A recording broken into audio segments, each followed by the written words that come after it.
what are your thoughts on deadlifts and lower back injuries? Well, I believe that you have deadlifts and then you have lower back injuries. But for anyone to say that deadlifts cause lower back injuries is just, well, they're words that I'm not allowed to say, otherwise my boss gets a little angry with me. So this whole idea that deadlifts cause a back injury, or let's push this out into X exercises causes X injury, is starting to come under more and more scrutiny the more that we test it. And so even as myself, someone who I'm very agnostic in terms of I don't really think there's tightly knit causation from exercise to injury or whatever it may be. I remember back in the day, I used to tell my clients, hey, make sure you don't round your back in the deadlift or you will get hurt. We've kind of been taught to fear spinal flexion.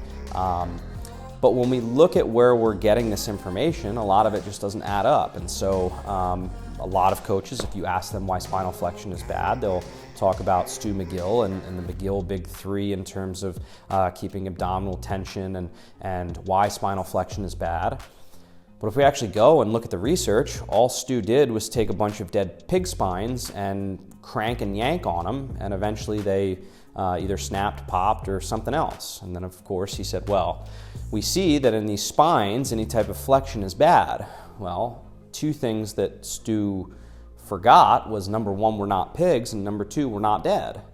And so can we really show any type of causation between extreme flexion and injury? And no, we can't.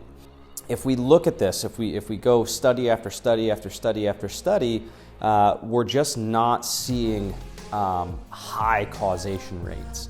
And so what is going on? Is it the deadlift?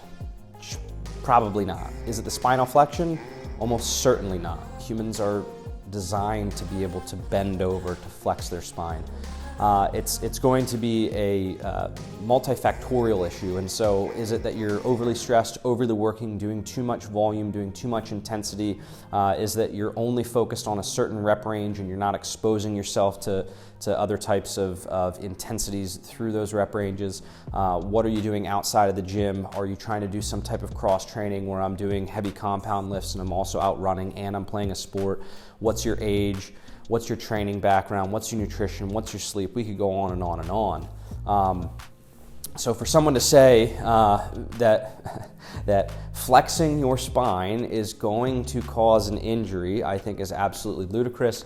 And especially if that's a coach, please smack them around a little bit, or better yet, leave them, come find me or another coach here at Powertrain, and we won't be trying to use fear to get you to prescribe to a certain way of exercise. I know that's a hot topic, and I know a lot of coaches don't agree with me. Let me know what you think. Feel free to comment down below. If you want to yell at me, that's fine. I need a little bit of spice in my life anyway.